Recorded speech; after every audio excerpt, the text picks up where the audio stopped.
이다은 대표가 엄마라는 이유, 나를 키우는 엄마로 일하기에 대한 주제로 강의를 하기 위해 무대 위에 서 있습니다. 네, 나를 키우면서 엄마로 일하기, 엄마라는 일로 이야기를 나눌 이다랑입니다. 제가 시작하면서 질문을 좀 드리고 싶어요. 엄마이신 분도 계시고요. 또 집에 다 엄마는 있으시지요? 네, 엄마는요, 일일까요? 엄마는 일이라고 할 수 있을까요? 어떻게 생각하세요? 사실 많은 사람들이 제가 강의를 하면서 여쭈어보면 그럼요, 엄마도 일이지요 라고 대답하실 만큼 세상이 참 많이 바뀌었어요. 그럼에도 불구하고요, 저는 사실 저의 직업이 엄마들을 많이 만나는 직업이다 보니까, 또 제가 직접 육아를 하고 있는 엄마이다 보니까 주변에 엄마가 정말 많은데요. 엄마는 정말 일이야? 라고 물으면 다들 당연하지 라고 대답을 하면서도요, 우리가 실제로는 엄마를 일처럼 여기지 않을 때가 참 많다는 것을 느끼게 됩니다. 뭐 이를테면요, 저도 이제 워킹맘으로서 일을 하고 있지만 가끔 이제 쉬는 날이 되면 저도 친구를 너무 만나고 싶은 거예요. 그럼 같이 이제 육아를 하는 친구들한테 전화를 걸죠. 오랜만에 한번 만날까? 이렇게 하면 보통 친구들이 그래 만나자 라고 얘기해요. 언제가 좋을까? 그럼 어떤 대답이 보통 있냐면, 야, 나는 어차피 집에서 노는 걸 뭐 일하는 네가 바쁘지, 너한테 맞출게 라고 보통 이야기를 해요. 제가 이 일을 하면서 정말 자주는 아니지만 종종 인터뷰를 할 일이 있어요. 그러면 엄마로서 뭔가 창업 전선에 있다라는 것이 굉장히 특이한 이력이다 보니까요. 이전에 어떤 일을 했는지 굉장히 궁금해하세요. 그러다 보니 대표님 예전엔 어떤 일 하셨어요? 이런 질문을 많이 받는데요. 저도 모르게 일을 하다가 중간에 아이를 낳고 육아하면서 잠시 놀았죠 이런 얘기를 아무렇지도 않게 하는 저 자신을 종종 보게 됩니다. 아마 지금 제 얘기를 듣고 나서 생각해 보시면요, 우리가 되게 아무렇지도 않게 엄마라는 일에 대해서 되게 중요하지 않게 이야기하는 습관들이 있다는 걸 아마 알게 되실 것 같아요. 그런데요, 실은 사전적인 의미에서도 엄마의 일은 일에 속합니다. 왜냐하면 일은요, 반드시 돈을 벌기 위한 직업만이 일이 아니고요, 무언가를 성취하기 위해서 하거나 아니면 그것을 하기 위해서 하는 활동 그 자체를 우리가 일이라고 이야기를 하거든요. 근데 우리가 보통 직업이라는 의미에 한정해서 일을 이야기하다 보니까 엄마는 일로서 치기에도 조금 부족한 것 같고, 그렇다고 또 일이라고 안 하자니 뭐 하고, 이런 약간 어정쩡한 포지션이 있는 것 같아요. 그러한 의미에서요, 저를 다시 한번 소개하자면 저는 7살짜리 아들을 키우고 있는 엄마, 그 일을 하고 있는 사람입니다. 7살 남자아이를 키우고 있는데요. 남자아이를 키우면서 이제 일까지, 밖에서 하는 직업까지 같이 병행을 하고 있어요. 그 삶이 얼마나 복잡할지 혹시 여기에 어머니들이 계시면 굉장히 많이 공감하실 것 같아요. 근데 한번 질문을 드리고 싶어요. 그럼 엄마라는 일도 우리가 일이다 라고 이야기를 한다면 엄마는 어떤 일을 하는 사람일까요? 제가 많은 사람들에게 한번 여쭤봤어요. 엄마들과 실제 수업을 하면서 우리가 하는 일이 어떤 일인지 한번 적어보고 그것들을 정리해보는 작업들을 한 적이 있는데요. 굉장히 여러 가지가 나왔어요. 일단 뭐가 있을까요? 먹이고, 씻기고, 재우면서 실제로 돌보는 일이 있어요. 또 엄마가 아무리 학교나 유치원을 아이를 보낸다고 해도요, 뭘 가르쳐야 되지요. 그러니까 아이에게 무언가를 가르치고, 학습적인 걸 가르치고, 세상에서 사는 법을 가르치는 것도 일이에요. 그 외에도요, 사실 엄마는요, 굉장히 극한 정신적 노동을 하는 일을 하고 있습니다. 화를 많이 내서는 안 되고요. 감정을 잘 참아내고요. 마치 원래 나와는 다르게 아이에게 앞서서 정서적인 조절까지 가르쳐야 되는 어떤 정서 노동까지 하고 있어요. 어떤 의미에서 엄마들은요, 엄마라는 일은요, 서비스직이다 라고도 이야기를 했어요. 어떤 의미인지 공감이 가시나요? 마치 우리가 서비스직은 어떻게 표현을 많이 하죠? 내가 하고 싶은 대로 하는 게 아니잖아요. 정해진 매뉴얼에 따라 친절하게 막 화내거나 내 맘대로 하지 않고 제공하는 일이죠. 그래서 엄마를 서비스직이다 라고 이야기하시는 분들도 있었어요. 그런데요, 우리가 이 엄마라는 일을요, 직업, 일로서 한번 생각을 한번 해볼게요. 그러면요, 이 일은요, 적성에 안 맞을 수도 있어요. 여러분 지금 각자 일을 하고 계시는데요. 지금 하시는 일이 다 내 적성에 잘 맞으신가요? 잘 안 맞아요. 저도 제가 하는 일이 엄마라는 일 말고 제가 하는 일이 적성에 반드시 잘 맞는다라고 얘기를 못 하겠어요. 하물며 엄마라는 일도요, 그 일의 속성에 잘 안 맞는 사람들이 분명히 있을 거예요. 그리고 그 일이요, 엄마라는 일이요, 직업처럼 우리가 한번 여겨보자면요, 그 일을 잘 못하는 사람도 분명히 있을 거예요. 우리가 엄마를요, 직업으로서 생각하지 않고 당연히 해야 되는 역할로서만 규정을 하게 되면요, 엄마라는 일을 잘 못하고 처음에 잘 서툴고 이런 사람들은요, 내가 왜 이렇게 엄마를 못하지? 다 잘하는 것 같은데 왜 이렇게 엄마라는 역할이 어렵지? 이렇게 느낄 수가 있다는 말이에요. 그래서 저는요, 지금부터 엄마라는 일은 왜 이렇게 서툴고 어렵고 힘든 건지에 대해서 조금 이야기를 구체적으로 나눠보려고 해요. 여러분, 엄마라는 일 서툰 분들 많으시지요? 제가 저의 직업이 상담사였어요, 전직은. 그러다 보니까 아주 어린아이들도 치료를 하지만 대학생이나 성인들도 만나서 상담할 일이 참 많습니다. 근데 그러다 보면요, 참 슬프게도 자기 엄마를 좋게 기억하시는 분들이 많지가 않아요. 우리 엄마는 정말 나한테 완벽한 사람이었고 내가 원하는 대로 다 잘 해주신 분이었고 이렇게 기억하는 분이 거의 없어요. 엄마가 나한테 해주지 못한 거, 엄마가 서툴렀던 거, 이런 부분들을 많이 기억하시는 분들이 많아요. 저도 사실은요, 지금 이 나이까지 오는 동안 제가 살면서 물론 긴 시간은 아니지만 엄마에 대해서 늘 좋게만 여겼던 것은 아니었어요. 저의 친정 엄마에 대해서. 그런데 제가 엄마가 되고 나서 제 엄마가 저만큼의 나이였을 때 저를 낳아서 키운 거 아니에요. 그때 엄마를 한번 생각해 보니까 너무 서툴고 힘들 수밖에 없었겠구나라는 생각이 드는 거예요. 왜냐하면 이것이 차라리 직업이라고 한다면요, 내가 인턴도 할 수 있고요, 실습도 좀 할 수 있고요, 위에요 사수가 있어서 나한테 일을 좀 인수인계도 해주고요, 매뉴얼도 좀 있고 이랬어야 된단 말이죠. 그런데 엄마라는 건요, 우리가 직업이다, 일이다 라고 얘기하지만 여기 중에 엄마가 되면 혹시 인수인계 받으신 분 있으세요? 없단 말이에요. 우리 어느 날 갑자기 덜컥 임신이 되고 한 아이를 딱 안아들면서 굉장히 무거운 직책을 맡게 돼요. 갑자기 그 자격이 없는데 승진을 한 기분이죠. 고속 승진. 갑자기 책임을 많이 져야 되고 해야 할 일들이 많아지게 되는 거예요. 그래서 이 엄마라는 역할을 하면서 충분히 서툴 수가 있단 말이죠. 그런데 조금 더 자세히 얘기해 보면요, 우리가 이 엄마라는 역할이 서툰 이유 중에 하나는요, 이 엄마라는 직업은 굉장히 예측 불가능한 일이기 때문이에요. 이 예측 불가능하다는 말이 어떤 말이냐면요, 제가 처음 대학을 졸업하고 대학원을 다니면서 사회생활이라는 걸 시작했을 때가 생각이 나요. 집에 가는 길에 항상 많이 울었던 것 같아요. 왜냐하면 제가 못하는 일이 너무 많은 거예요. 저는 졸업하기 직전에 원래 약간 좀 자신감이 있잖아요. 한참 젊고. 근데 막상 세상에 나가보니까 제가 할 수 없는 일이 너무 많다라는 걸 깨달았고, 그런 나를 막 잘 가르쳐주고 도와줄 수 있는 사람이 생각보다 많지 않은 거예요. 그런데 첫 해에는 정말 죽지 못해서 일을 했는데요, 시간이 계속 지나다 보니까 어느 순간 익숙해진 나를 발견하게 되는 거예요. 그 일이 예전처럼 부담스럽지가 않은 거죠. 심지어 내가 하고 있는 파트가 바뀌고 내가 하고 있는 업무가 조금씩 바뀌어도요, 예전만큼 힘들지는 않았어요. 왜 그럴까요? 내가 회사, 일 안에서요, 어떻게 일을 해야 되는지에 대해서 점점 예측할 수 있는 범위가 넓어졌기 때문이에요. 일이라는 건요, 원래 하면 할수록요, 늘 수밖에 없어요. 다음에 어떻게 될지 경험을 통해서 계속 내공이 쌓이기 때문이에요. 근데요, 엄마라는 일은 애석하게도 그렇지가 않습니다. 엄마라는 일에 대해서 한번 생각해 볼까요? 오늘 키우는 아이와요, 내일 키우는 아이는 다른 아이예요. 여기 특히 영유아를 키우시는 분들이 있다면 훨씬 더 공감하실 텐데요. 1년 전의 아이와 오늘의 아이는 완전히 다른 아이예요.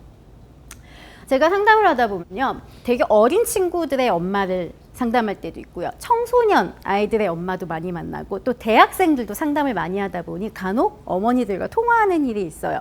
그런데 고민이 다 똑같으세요. 어떤 고민이냐면 지금 우리 아이가 무슨 생각을 하는지 모르겠다는 거예요. 얘가 왜 이러는 걸까요? 무슨 말이냐면 우리가 엄마라는 직업을 계속 몇 해, 10년 차, 15년 차, 20년 차 이렇게 계속 가게 되면요. 원래는요, 이 엄마라는 일에 대해서 익숙해져야 되거든요. 그런데 이 일을 해야 되는 대상인 아이를 키우는 일은요, 그런 정형화된 계획과 예측될 수 있는 범위가 굉장히 적다라는 거예요. 특히 우리가 이제 사람을 다루는 일은 더욱더 어렵지요. 그러다 보니까요, 내가 벌써 엄마를 한 지 5년, 10년이 됐는데도 내가 여전히 엄마로서 너무 어려운 것 같고, 엄마로서 할 수 있는 일이 너무 적은 것 같다라는 그런 자괴감을 많이 경험하게 되죠. 그래서 엄마라는 직업은 시간이 지나간다고 해서 능숙해지거나 더 쉬워지는 일이 아니라고 생각을 합니다. 두 번째는요, 여러분 회사를 많이 다니고 계시지요? 회사를 다니면요, 한 10년 정도 다니면 어떻게 되나요? 진짜 어마어마한 사고를 치지 않는 이상은요, 승진이라는 걸 해요. 그죠? 한 몇 년 지나면요, 인센티브도 받고요. 게다가 조금 더 잘하면요, 더 큰 보너스도 받아요. 근데 사실 엄마라는 일에 대해서 한번 생각을 해볼게요. 엄마라는 일은요, 우리가 충분한 통제감, 그리고 성취감을 느끼기에 굉장히 부족한 직업 중에 하나예요. 엄마 5년 차 됐다고 혹시 보너스 받으신 분 계신가요? 아니면 엄마 10년 차가 되면 누가 당신은 10년 차 엄마입니다 라고 승진이라도 시켜주나요? 이 성취감이라는 건요, 우리가 어떤 목표점에 도달했을 때 느끼는 감정이에요. 그런데 엄마라는 직업 안에는 그 도달점이 명확하지가 않아요. 그저 아이가 자라고 나는 같이 늙을 뿐이죠. 그러다 보니까 내가 어느 시점에서 만족감을 느끼고 성취를 느껴야 되는지 정확한 포인트가 존재하지 않아요. 그래서 분명히 매일매일 열심히 살고 매년 열심히 산 것 같은데 어디까지 했는지 얼만큼 했는지 볼 수가 없다는 것이 이 직업을 굉장히 힘들게 하는 이유 중에 하나예요. 덧붙여서 엄마라는 직업은 통제감을 경험하기에도 굉장히 어려워요. 여러분, 통제감이 무엇일까요? 통제감이란 단어는요, 사실 많은 사람들에게 되게 일반적이지 않은 단어이지만 심리적인 건강을 좌지우지하는 굉장히 중요한 감정 중에 하나예요. 뭐냐면 내가 내 주위를 둘러싼 환경을요, 내가 컨트롤하고 있다라고 생각하는 믿음이에요. 이 통제감이 사라지게 되면요, 내가 어떤 일을 하든 어떤 상황에 있든요, 이 상황이 내 주도에 의해서 이루어지는 상황이 아니라고 여겨지기 때문에 정서적인 압력도 커지고요, 스트레스도 높아지게 될 수밖에 없어요. 근데 이 엄마라는 직업은요, 이 통제감을 느끼기가 굉장히 어려운 직업 중에 하나예요.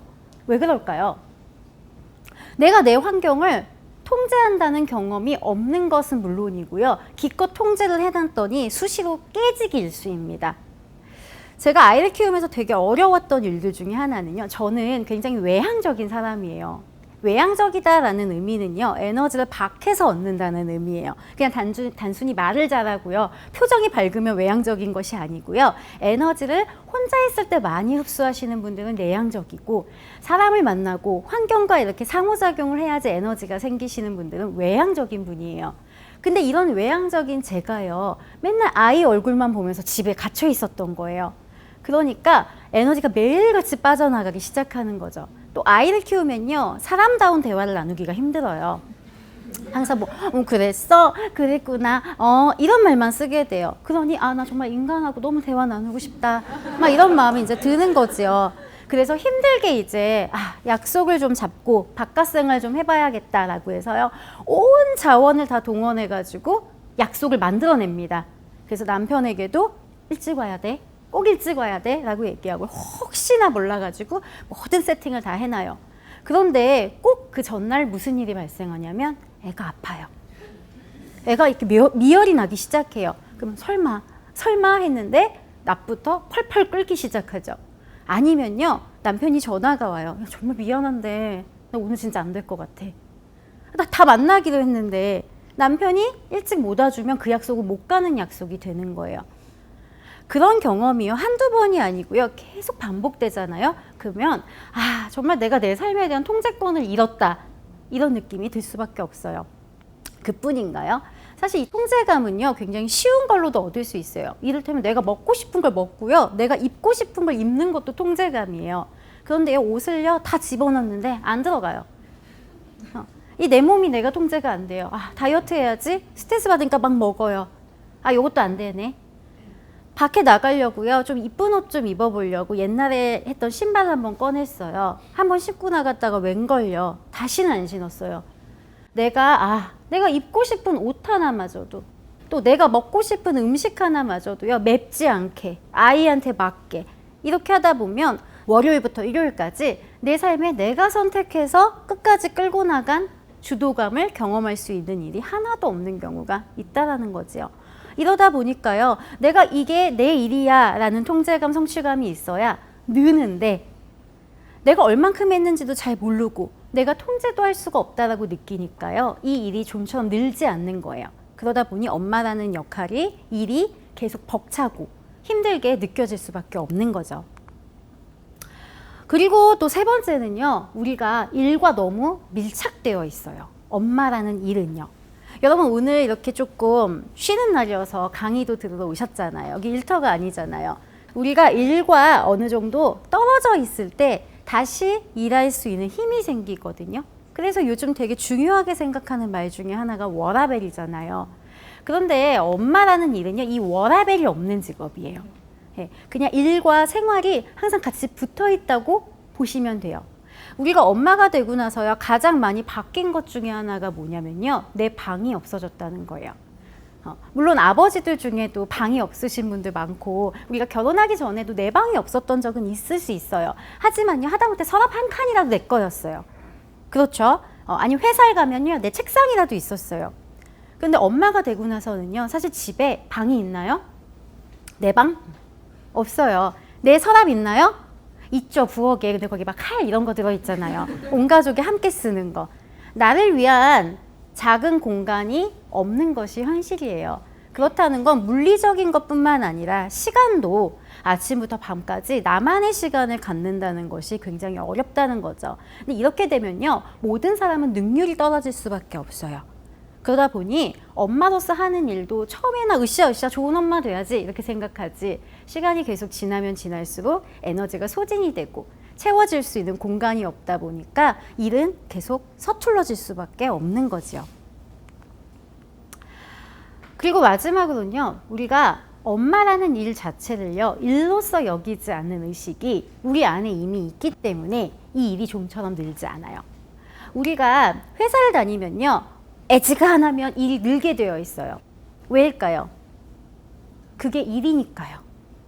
일은 잘해야 되는 거잖아요. 그러니까 열심히 하게 되고 일을 잘할 수 있는 방법들을 생각하게 돼요. 그런데 우리가 마음 한켠에서는 엄마라는 것도 일이지라고 생각을 하면서도 실제 엄마를 일처럼 여기지 않는 마음이 굉장히 크잖아요.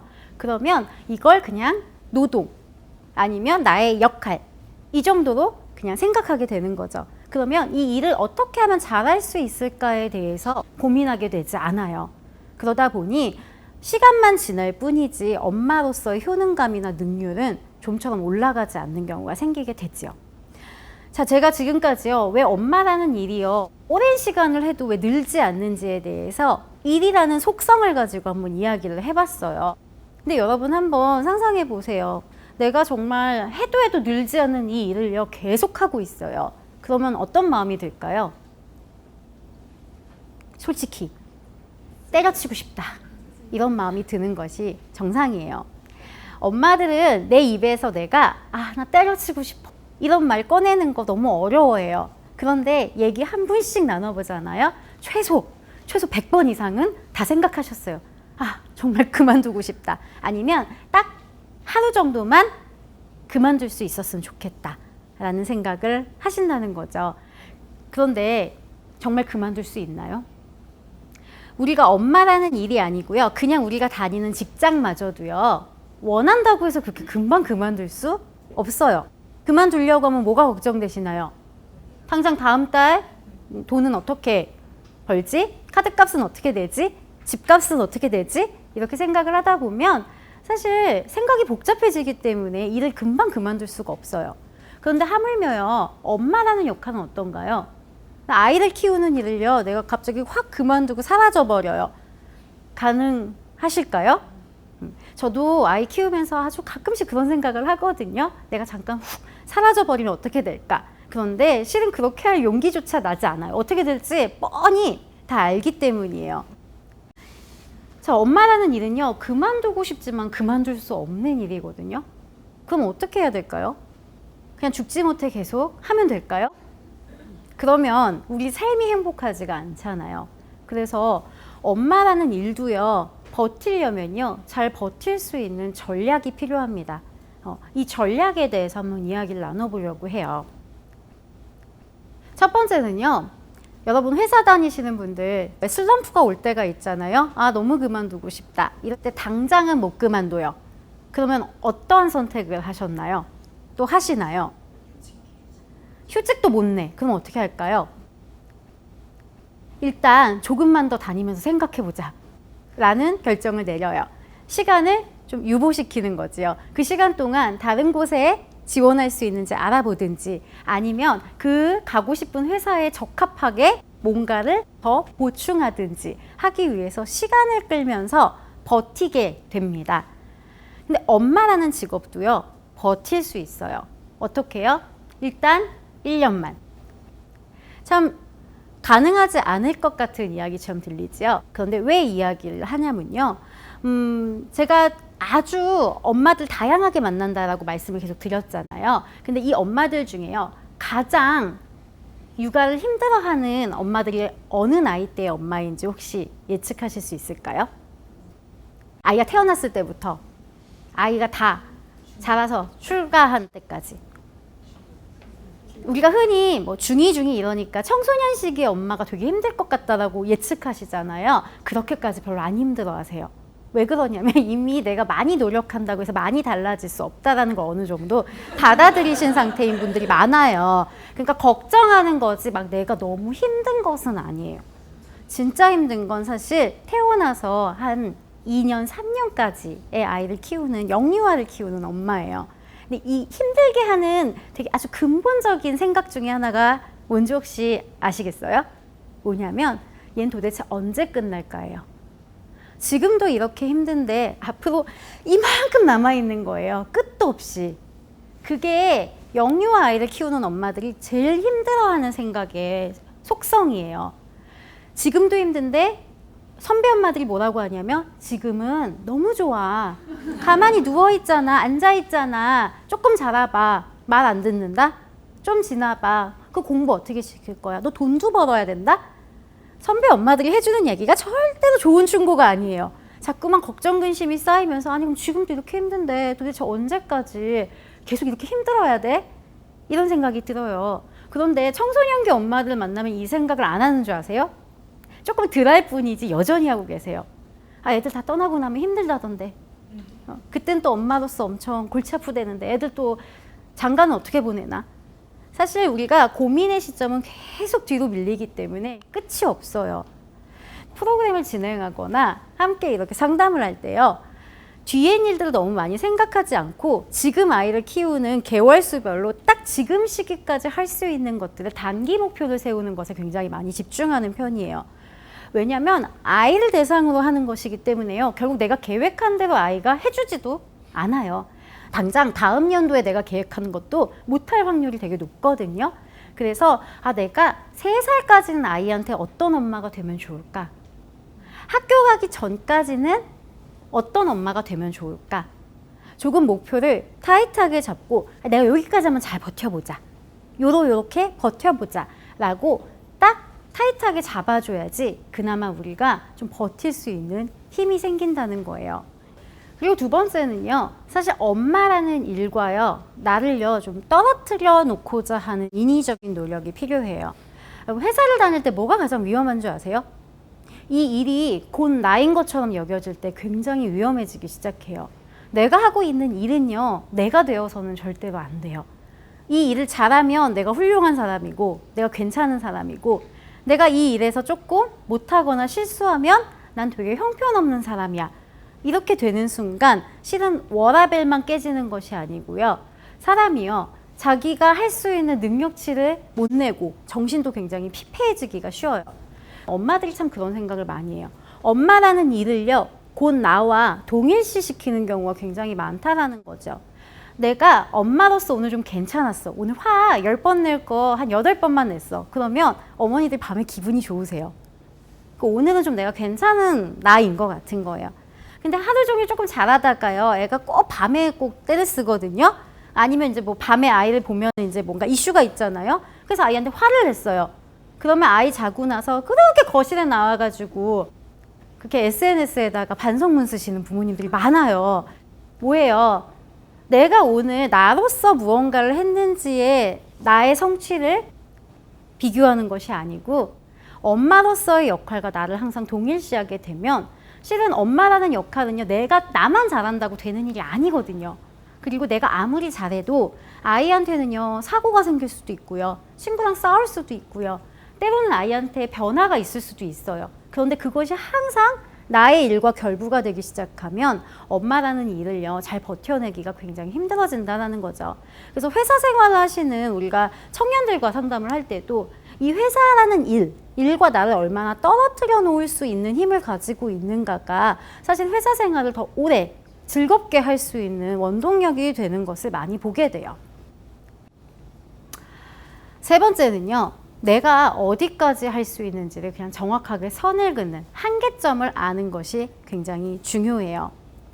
저도 제가 지금 운영하고 있는 회사가요, 경력이 단절된 엄마들이 우선 채용으로 많이 들어오시는 회사입니다. 그런 회사를 제가 운영하고 있는데요. 짧게는 한 1, 2년부터 길게는 9년에서 10년까지 경력 단절을 하신 다양한 상담사, 디자이너, 개발자 이런 분들이 저희 회사에서 일을 하고 계세요. 근데 회사를 들어오고 나서요, 보통 1년 이내에 최소 3번 그만둔다는 얘기를 하십니다. 왜 그럴까요? 우리가 아기 때문에 라는 생각을 정말 많이 하시는데요. 그만두는 이유 중에 아기 때문이라는 이유는 그렇게 많지 않아요. 왜냐하면 일을 하기로 이미 결심했을 때는 아기에 대한 고민을 해결한 이유인 거예요. 그럼에도 불구하고 해야 돼, 할 거야 라고 오셨기 때문에 그게 결정적인 이유가 되는 경우가 많지 않아요. 사실 뭐 때문이냐면요, 내가 이 회사에서 능력이 너무 없어 보여요 라는 이유가 제일 많아요. 항상 모든 분이 그 고비를 한 번씩 지나갑니다. 왜 그러냐면요, 사실 저는 대표로서 그분을 뽑을 때요, 고용할 때요, 제가 바보가 아닌 이상은 우리 회사에 필요한 일꾼이기 때문에 뽑은 거예요. 연봉을 주고서요. 그죠? 그렇기 때문에 모든 일을 다 잘 하기 위해서 그분을 뽑은 게 아니라는 거예요. 다들 시간이 별로 없기 때문에 가장 그 일에 특화되신 분들을 잘 뽑아서 회사를 운영하고 있다는 거죠. 근데 실제로 회사에 들어오면 어떤 생각이 드냐면 다 잘해야 될 것 같은 거예요.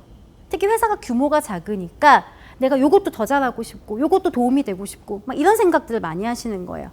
그런데 그런 생각을 하게 되면 이 일을 지속하기가 굉장히 어려워져요. 내가 맡은 파트에 의해서 내가 잘할 수 있는 영역까지 내가 할 수 있구나 라고 한계를 지어야 아무리 일이 어렵고 힘들어도요, 계속 할 수 있는 힘이 생긴다는 거죠. 근데 엄마라는 역할도 마찬가지예요. 엄마라는 일도. 엄마 상담들 많이 하다 보면요, 이런 얘기들 많이 하세요. 아우, 선생님, 막 제 주변에 있는 엄마들 보면 막 엄마표 놀이, 뭐 엄마표 뭐 하면서 막 되게 열심히 해줘요. 그리고 어찌나 꼼꼼한지 막 애들 막 이것저것 이쁘게 포장해가지고 막 유치원에 보내고 학교에다가 막 보내고 그러는데 저는 사실 요리도 잘 못하고 원래 덤벙거려서 그런 거 잘 못해요. 그래서 내가 너무 아이한테 부족한 엄마인 것 같아요 라는 말씀을 하세요. 아마 공감하시는 분도 되게 많을 거예요. 그런데 이분이랑 잘 얘기 나눠보다 보면요, 이분은요, 엄마가 됐기 때문에 이 일을 못하던 게 아니에요. 원래 그런 사람이 아니었어요. 원래가 아가씨일 때도 꼼꼼하지 않았고 요리 잘 못했고요, 자기 삶을 위해서도 뭘 열심히 하던 분이 아닌 거예요. 근데 엄마가 됐으니까 갑자기 그걸 해야 될 것 같은 거죠. 근데 이 엄마를 보면요, 장점도 있어요. 어떤 장점이 있냐면 원래 인생이 쭉 쿨하셨던 거예요. 그래서 막 아이한테 과도하게 불안해한다라든가 아이한테 뭘 하라고 막 쫀다라든가 이러한 행동이 거의 없으시고 항상 상대방의 니즈에 맞춰서 편안하게 운영하는 되게 넉넉한 성격을 갖고 있는 강점이 있으시다라는 거죠. 뭐예요? 우리가 모든 엄마가요, 좋은 엄마로서 일의 속성을 다 가져갈 수 없어요. 어떤 사람은 이걸 잘하고 어떤 엄마는 이거로서의 강점이 있지요. 근데 엄마로서 조금이라도 살아보신 분은 다 아마 공감하실 거예요. 이 세상에 엄마라는 이름에 기대하는 메시지가 굉장히 완벽함을 요구할 때가 많아요. 이런 엄마, 이런 것까지 해주는 엄마, 이런 것까지 다 해줘야 좋은 엄마. 이런 것이 우리 안에 어느 정도 무의식적으로 자리 잡고 있다는 얘기죠. 그래서 이 일을요, 잘 버티기 위해서는요, 무엇보다 가장 먼저 해야 되는 것이 자기 발견이에요. 좋은 엄마가 되기 위해서요, 좋은 엄마로서 일을 하기 위해서 어떻게 해야 되지? 라는 방법을 찾는 건 나중 문제고요. 가장 먼저 해야 되는 것 중에 하나는 내가 원래 어떤 사람이었는지 자꾸 궁금해하고 발견하는 것부터 시작을 하셔야 된다는 거예요. 왜냐면 원래 엄마라는 일을 맡기 전에 나도 좋은 강점을 가진 사람이었기 때문이에요. 그리고 또한 이 일을 하면서요, 우리가 잊지 말아야 할 것 중에 하나가 이 엄마라는 일을 하는 동안 여기에다가 어떠한 가치를 부여할 것인가에 대해서 생각을 해봐야 돼요. 회사를 다니면서 되게 힘든 순간이요. 이 회사를 내가 왜 다니는지 모르겠다 라고 느껴질 때가 사실 제일 무기력하고 힘들어요. 저도 저희 남편이랑 얘기하다 보면 내가 이 회사에서 뭘 얻을 수 있는지 모르겠다라고 느껴질 때 가장 많이 힘들어합니다. 특히 요즘 젊은이들은요, 더더군다나 직장에서 자기 성장을 굉장히 중요하게 여겨요. 근데 우리가 엄마라는 일을요, 이 프레임에 맞춰서 한번 생각을 해볼게요. 엄마라는 일도요, 직업이지요. 그러면 사실요, 엄마를 되게 잘해야지. 좋은 엄마가 나의 목표예요. 라고 생각하기 이전에요, 이 엄마라는 일을 하는 동안 내가 무엇을 추구하는지, 내가 뭘로써 성장하고 싶은지에 대해서 고민이 병행이 되어야 해요. 왜냐하면 회사도 그렇게 해서 버틸 수 있기 때문에 엄마라는 일도요, 이 직장 안에서 나는 무엇을 가져갈까? 내가 아이를 다 키웠을 때 지금보다 내가 어떤 사람이었으면 좋겠는가? 엄마이기 전에 나는 참 이런 사람이었는데 내가 엄마 노릇을 하면서 최종적으로 내가 이전보다 조금 더 따뜻하고 조금 더 이런 일들을 잘했으면 좋겠다라는 자기 개인의 성장 목표가 같이 KPI로 존재를 해야 이 엄마라는 일을 견뎌낼 수 있다는 얘기예요. 왜냐하면 회사는요, 내가 아니거든요. 일이 내가 아니듯 회사는 내가 아니에요. 그래서 육아를 하고 있는 이 환경이요, 곧 나의 성장을 자동적으로 높여주는 곳은 아니에요. 회사에서도요, 내가 가져갈 수 있는 걸 열심히 찾아 드셔야 되잖아요. 가만히 있으면 누가 챙겨주지 않아요. 내가 열심히 여기서 나 이 파트 좀 배워야지. 내가 여기서 복지 좀 써야지. 이렇게 잘 챙겨가야지만 내가 얻을 수 있는 것들이 있어요. 엄마라는 일도요, 육아라는 환경 안에 그냥 나를 가만히 내어둔다고 해서 내가 막 자동적으로 성장하는 것이 아니라는 거예요. 이 일 가운데 나의 개인적인 KPI를 어디에 둬야 할지 고민해 보신다면 엄마로서 하는 일이 지금보다 조금은 버티기가 수월해지실 수 있을 거예요. 마지막인데요, 우리가 회사를 다닐 때도요, 너무 일을 그만두고 싶지만 현실적으로 그만둘 수가 없어. 이럴 때 대부분의 사람들이 선택하는 마지막 보루가 있어요. 그게 혹시 뭔지 아세요? 그게 뭐냐면 회사는 다니되 딴짓을 하는 거예요. 네, 회사를 다니면서 사이드 프로젝트를 하는 거죠. 그래서 주말에 내가 원하는 뭔가 동아리 활동이나 딴 걸 하거나, 이게 취미로 채워지지 않을 경우엔 보통 어떻게 하냐면 일을 하나 몰래 더 합니다. 자기가 하는 분야와 유사한 분야인데요, 내가 하고 싶은 방향대로 할 수 있게 사이드 잡을 갖던지요. 아니면요, 내가 원래 회사는 이 일을 하고 있지만 회사에서 회계 업무를 보고 있지만요, 사이드 잡으로 막 디자인을 배우는 거예요. 이렇게 해서 내 욕구를 거기다 갖다가 풀지요. 자, 공감하시지요? 우리 분명 아가씨 때도 그렇게 버텼어요. 자, 엄마라는 일 잘 하려면 어떻게 해야 될까요? 열심히 노력했어요. 나와 육아를 분리하려고도 해봤고, 내 개인 목표도 세웠고, 내가 누구인지도 알려고 했고, 너무 지나친 목표 설정도 안 하려고 노력했어요. 그런데도 쉽지 않아요. 그럴 때 우리가 가장 적절하게 선택할 수 있는 대안 중에 하나는 육아 말고 딴 걸 하는 거예요. 육아가 아닌 딴 것만 하는 게 아니고요, 육아도 하는데요, 육아가 아닌 그 어떤 것도 같이 하는 거, 그것이 우리가 할 수 있는 전략 중에 하나라는 거지요. 그래서 저는 여러분한테 육아 말고 뭐라도라는 걸 제안드리고 싶어요. 저는 대학을 입학하면서 심리학과를 갔어요. 아동심리학을 배웠어요. 그냥 지금까지 제가 쭉 단 한 번도 이 분야를 벗어나서 사실 산 적이 없었어요. 나름대로 포부도 있어서 열심히 배우고요. 해외에 나가서도 심리치료도 해보고 다양한 일들도 했었어요. 그런데 사실 제가 아이를 임신한 것을 알게 되는 순간부터 모든 일로부터 탈락되기 시작했어요. 제가 분명히 자의로서 그만두겠습니다 라고 했지만 이건 절대 저의 자의는 아니었어요. 환경에 의해서, 내 몸의 변화에 의해서 그냥 떠밀리듯이 그만두게 되었죠. 그렇게 하고서 아이가 태어나고 정말 갓난 아이를 키우는 동안요, 사실 아이를 키우는 일이 너무너무 행복했어요. 아이가 이쁘니까요. 그런데 엄마라서 너무 좋은데요, 엄마만 하고 싶지 않다라는 감정이 제 안에 계속 너무 강하게 올라오는 거예요. 그래서 사실 이력서도요, 다시 한번 꺼내보기도 하고, 아이가 자고 나서요, 핸드폰으로 오랜만에 잡 리서치하는 곳에 가서 한 번씩 찾아보기도 했어요. 근데 막상 찾으면요, 분명히 옛날에 썼던 이력서는 비슷한데요, 너무 세상과 내가 확 동떨어진 것 같은 느낌을 받는 거예요. 생각했죠. 아, 당장 일을 하기는 굉장히 어려울 수 있겠구나. 근데 그런 과정에서 그러면 어떻게 하지? 라고 생각하다가 제가 결정했던 건 육아 말고 뭐라는 것을 한번 시작해 보는 일이었어요. 사실 그 전에 저는요, 막 공부하고 일하느라 바빠서요, 남들이 막 그렇게 뭐 엄청난 그 힘센 블로거 이런 거 할 때도요, 저는 한 번도 그런 블로거 같은 걸 해본 적이 없었거든요. 근데 뭔가 아이랑 얘기하는 거 말고요, 바깥 세상이랑 얘기하는 걸 좀 해봐야 할 것 같은 거예요. 그래서 제 나름대로는 하나의 닉네임을 정해서 SNS에 하나, 블로그에 하나 이렇게 해서 계정을 만들기 시작합니다. 그렇게 만든 이후에 매일 아이를 키우는 일을 하면서, 이 일을 하면서 내가 느끼는 나의 성취, 그리고 내 고단함, 그리고 내가 아이를 키우는 것 사이에 발생한 이 수많은 괴리들에 대해서 사실 잠을 조금씩 쪼개가면서 글을 쓰기 시작했어요. 그 처음 썼던 글이요, 아직도 제 블로그에 있는데 여전히 댓글이 1개밖에 안 달려 있어요. 네, 인기가 없어서 아무도 읽지 않았다는 거죠. 매일같이 제가 쓰고요, 다음날 제가 와서 읽었어요.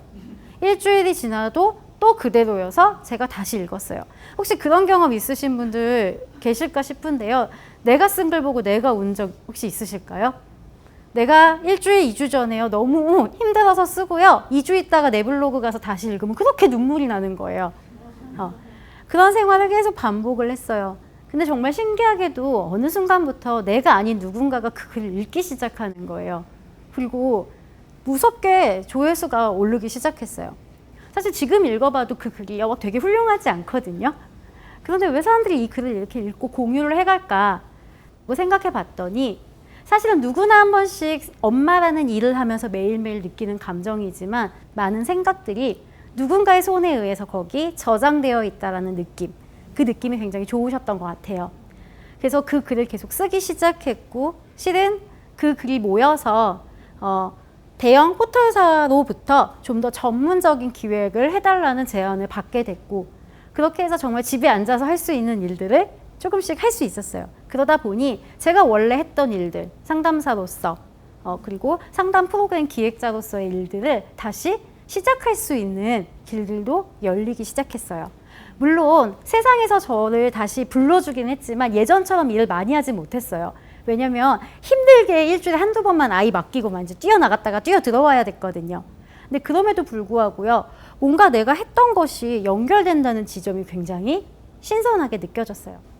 그 글들이 모여서 2년 전에 책이 되어서 세상에 나왔고, 그 책을 만들고 여전히 계정에서 많은 영유아를 그리고 청소년 아이들을 키우는 부모님들과 계속 이야기를 하면서요, 뭔가 이들에게 직접적인 지지가 필요하구나 라는 문제를 발견하게 되어서 창업까지 하게 되는, 스타트업까지 발을 디디는 계기가 되었어요. 제가 얼마 전에 함께 모여서 어떤 글을 만들었는데, 그 글에는요, 저를 비롯한 이렇게 저와 비슷한 6명의 창업자인 엄마들이 또 있습니다. 저뿐만 아니라 각자 뷰티 에디터로서, 디자이너로서 뭐 인테리어 회사에서 각자 열심히 일을 하다가요. 아이를 낳고 육아하면서 멈추게 됐고 다시 육아 말고 뭐라도 하고 싶어 라고 해서 첫 발을 디뎠다가 창업까지 오게 된 그런 6명의 엄마들의 또 이야기가 있습니다. 우린 사실요 처음 창업 스쿨에서 만나게 됐어요. 그런데 아무도 창업하고 싶은 생각이 없었어요. 창업 스쿨에 와 있지만 정말 창업을 해야 된다는 생각을 갖고 있었던 사람은 많지 않았던 거예요. 나중에 보니까 그랬어요. 다들 어떤 마음이었냐면 이 반복되는 생활, 성취감 없는 이 육아라는 일에서 내가 뭐라도를 한번 해보고 싶다라는 그 점을 찍은 것이지요. 여러분, 제가 아이를 키우면서 되게 좋아하는 작가가 있어요. 아이를 키우다 보면 사실 내 책을 읽을 시간은 많이 없어요. 예전처럼 줄글이 많고요. 끝까지 읽어야 되는 부담이 있으면 책을 읽기가 참 어렵거든요. 그래서 아이와 함께 그림책을 읽다가 그 안에서 어떤 삶의 진리 같은 걸 많이 깨닫게 되고 거기서 감동을 많이 추가하게 됩니다. 그러다 보니까 그림책을 굉장히 좋아하게 됐는데요. 그 프랑스의 작가 에르베 듈레라는 작가분이 계세요. 이 작가분의 책은요, 정말 전 세계적으로 굉장히 많이 팔리고 유명한 분 중에 하나인데 막상 책을 가서 한번 서점에 가서 열어보시면요, 에게 이런 말이 나오세요. 왜냐하면 우리가 생각하는 글이나 그림이 많은 예쁜 그런 그림책이 아니라 보통 도형이나 동그라미 같은 도형이나 아니면 간단한 붓질 같은 유형의 그림책이기 때문이에요. 이 책을 보면요, 첫 번째 페이지에는 이를테면 점이 하나가 찍혀 있고요. 아이들이 한번 딱 누르고 넘기면 점이 2개가 되고, 또 아이가 끝을 누르면 넘겼을 때 점이 3개가 되고, 흔들면 점이 막 흩어지고, 이렇게 만들어진 그림책이에요. 그러다 보니까 별것도 아닌데 아이들은 굉장히 재미있어 하지요. 저도 그 작가님을 너무 좋아해서 지난 여름에 그 한국에 내한을 하셨을 때 오프닝 전시로 제가 찾아간 적이 있었어요. 갔을 때 많은 사람들이 질문을 많이 주셨어요. 그 중에 하나가 책을 그동안 정말 많이 내셨고 그러다 보니까 정말 많은 그림들을 그리셨는데 이 중에서 작가님한테 가장 의미가 있고 중요한 그림이 뭐냐? 라는 질문이었어요. 그러자 이 작가님이 정말 오랫동안 고민하시지도 않고요. 딱 한 장의 그림을 보여주십니다. 마침 뒤에 딱 전시가 되어 있었거든요. 뭐였냐면 하얀색 종이에 노란색 동그라미 점이 딱 찍혀 있는 그런 그림이었어요. 그 그림이 왜 작가님에게 의미가 있었냐면요. 사실 그분이 그 그림책을 만들던 당시에 이걸 생각하거나 계획하고 에너지가 굉장히 많은 상태에서 만드신 것이 아니라는 점이었어요. 약간의 슬럼프를 겪고 계셨는데 우연히 이렇게 보고 있는데 작업하던 붓에 물감이 끝에 남아 있었던 거죠. 그래서 생각하기를 그냥 한번 이렇게 툭 한번 찍어볼까? 라는 마음이 들어서 흰 종이에다가 탁 찍어본 거예요. 근데 한번 찍으니까 힘이 생긴 거죠. 재밌기도 하고. 그래서 다른 옆에 있는 종이에다가 2번 찍어본 거예요. 그러다 보니 다른 색깔도 한번 찍어볼까 싶으셨던 거고 그럼 이렇게 퍼지게 해볼까? 이렇게 하다 보니 그 유명한 한 권의 책이 나오게 된 거지요. 그분은 그 책이 자기한테 부와 명예와 돈을 다 준 책이라고 말씀하실 정도로 굉장히 유명한 책이었거든요. 저는 사실 우리가 삶을 살아가는 모습 그리고 삶에서 굉장히 중요한 모습 중에 하나가 바로 이렇게 첫 점을 찍는 행위가 아닐까 싶어요. 우리가 사실 거창하게 무언가를 잘해야지 라고 마음을 먹으면요. 어디서부터 시작해야 될지 잘 모르겠고 그리고 과연 내가 이렇게 하는 것이 의미가 있을까? 라는 생각이 들기 때문에 시작조차 하는 것이 겁이 날 때가 굉장히 많아요. 블로그를 처음 만들고 SNS 계정을 만들 때요. 저를 가장 두렵게 했던 생각 중에 하나는요. 나 이러다가 결국 또 힘들면 포기할 텐데. 이런 생각이 굉장히 컸어요. 왜냐면 그 전에 이미 아이를 키우면서 뭘 해보겠다고 많이 벌려놨다가 멈춘 것들이 굉장히 많았거든요. 그리고 또 한 가지 생각은 이렇게 해서 뭐가 될까? 뭐가 안 되면 어떡하지? 다행히 이거 해서 조금이라도 내가 강의라도 할 수 있거나 책이라도 만들어지면 굉장히 럭키하겠지만 그냥 이렇게 쓰다가 끝나버리면 어떡하지? 라는 생각들이 굉장히 저에게 부담처럼 느껴졌어요. 왜냐면 사람들은요, 그냥 그런 거 쓸데없는 거 하지 말고 아이나 잘 키워. 이런 얘기도 되게 서슴지 않게 많이들 하시거든요. 그런데 점을 찍지 않으면요, 사실상 다음 것을 기대하기가 굉장히 어려워요. 엄마라는 일을 하는 기간 동안요, 사람들은 사실 자기 자신을 성장시킬 수 없을 거라고 많이 생각을 합니다. 엄마로 살면 사실 엄마로서의 역할을 1번으로 가장 잘해야 되고, 나의 모든 것을 다 내어줘서 아이를 잘 키우는 일에 집중해야 된다는 생각들이 우리 안에 있기 때문이에요. 우리의 엄마들의 세대에선 그것이 더 팽배했고, 여전히 요즘의 젊은 엄마들이 예전에 비해서 굉장히 자기를 아끼고 사랑하고 주체적으로 사는 것 같지만, 제가 실제로 만나는 아주 일반적인 많은 엄마들은요, 여전히 마지막 선택에서 아이 때문에 내려놓는 경우가 굉장히 많아요. 우리 사회에서 또 우리의 내부에서 주고 있는 되게 강력한 메시지가 있기 때문이지요. 근데 엄마라는 일을 하는 기간에도 사실 우리는 우리 자신을 성장시킬 수 있습니다. 우리가 회사를 다니면서요, 이 회사를 그냥 다니는 것과 내가 이 일에다가 가치를 부여하는 것은 굉장히 다른 결과를 갖게 되지요. 여러분이 엄마로 사신다면, 또 이 방송을 보시는 분들 중에 엄마로서 사는 삶에 내가 너무 갇혀서 어렵고 힘든 분들이 있다면, 너무 거창한 것을 하시기보다는요, 육아 말고 뭐라도라는 한 점을 찍는 것에 시작점을 두셨으면 좋겠습니다. 그리고 그렇게 육아 말고 뭐라도를 하는 여러분을 응원하도록 하겠습니다. 강의 끝까지 들어주셔서 진심으로 감사드립니다. 고맙습니다. 강연자가 강의를 마치고 퇴장합니다.